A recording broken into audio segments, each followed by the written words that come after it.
వృక్షములు, చెట్లు. రోడ్డుకు ఇరువైపులా నాటబడినటువంటి చెట్లు కావచ్చు, పెరట్లో నాటబడినటువంటి చెట్లు కావచ్చు. ఏది ఏమైనప్పటికీ వృక్షాలు ఎదిగే కొద్దీ ఒకదాన్ని ఒకటి కలుసుకుంటూ ఉన్నవి.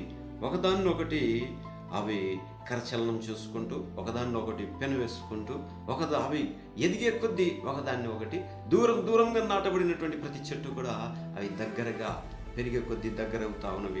పెరిగే కొద్దీ ఒకదాన్ని ఒకటి కలుసుకుంటూ ఉన్నవి. కొన్ని చెట్లను చూసినప్పుడు మనము చాలా వింతగా, ఆశ్చర్యంగా అవి ఒకదాన్ని ఒకటి పెనవేసుకొని విడదీయలేనటువంటి బంధంగా మనకు కనబడతా ఉండేవి. అయితే ప్రియమైనటువంటి వాళ్ళరా, ఈ యొక్క చెట్లను మనం చూసినట్లయితే అవి ఎదిగే కొద్దీ పెరగడమే కాదు, కానీ ఇంకా ఏం చేస్తా ఉన్నాయని చూస్తే అవి మనకు ఎండలో చల్లదనాన్ని, అలాగనే మంచి ఆక్సిజన్ను, మంచి పువ్వులను, సువాసనను వెదజల్లేటువంటి పువ్వులను ఇస్తూ ఉన్నవి. అలాగనే మంచి ఆహారాన్ని, మంచి ఫలాలను మనకు అందిస్తూ ఉన్నవి. కొన్ని మొక్కలు ఔషధంగా పనికి వస్తూ ఉన్నవి, కొన్ని గృహోపకరణాలకు పనికి వస్తూ ఉన్నవి, కొన్ని ఫర్నిచర్లు తయారు చేసుకోవడానికి పనికి వస్తూ ఉన్నవి. ఇలా రకరకాలైనటువంటి విధాలుగా మొక్కలు మనకు ఉపయోగపడుతూ ఉన్నవి. అవి ఎదిగే కొద్దీ రకరకాలైనటువంటి పనులను మనకు చేసి పెడతా ఉన్నవి.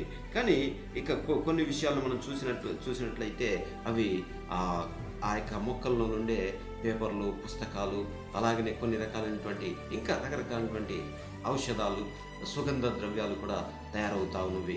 అయితే ప్రియమైనటువంటి వాళ్ళరా, ఈ ఆధునిక ప్రపంచంలో, ఈ ఆధునిక కాలంలో ఏం జరుగుతూ ఉందని చూస్తే మనుషులు మాత్రము ఎదిగే కొద్దీ, పెరిగే కొద్దీ దూరంగా వెళ్ళిపోతూ ఉన్నారు. వారి మనస్సు దూరం అయిపోతూ ఉంది, వారు బాహ్యంగా దూరం అయిపోతూ ఉన్నారు. మనుషులు పెరిగే కొద్దీ, వారి యొక్క హోదా పెరిగే కొద్దీ, లేకుంటే వారి పనులను పెరిగే కొద్దీ, వారిలో ఉన్నటువంటి ప్రతిదీ కూడా ఏం జరుగుతూ ఉందని చూస్తే ఒకే కుటుంబంలో జన్మించిన అన్నతమ్ములు కావచ్చు, ఒకే కుటుంబంలో కావచ్చు, లేకుంటే పక్కన ఉన్నటువంటి సహోదరులు కావచ్చు, ఏదేమైనప్పటికీ వారు ఎదిగే కొద్దీ ఏమైపోతా ఉన్నారని చూస్తే వారు దూరంగా మరలెన్నడూ కూడా కలుసుకోలేనంత విధంగా వారు చాలా దూరం అయిపోతూ ఉన్నారు. మానసికంగా దూరం అయిపోతూ ఉన్నారు, శారీరకంగా దూరం అయిపోతూ ఉన్నారు, ఎన్నడూ కలుసుకోలేనంత దూరంగా వాళ్ళు వెళ్ళిపోతూ ఉన్నారు. ఎందుకో మరి ఆ యొక్క టెక్నాలజీ పెరిగిందనో, లేకుంటే ఇంకేమి జరుగుతూ ఉందో, కానీ మనిషి మాత్రం వారి యొక్క మనస్సు, వారి యొక్క హృదయాలు చాలా దూరంగా వెళ్ళిపోతూ ఉన్నవి.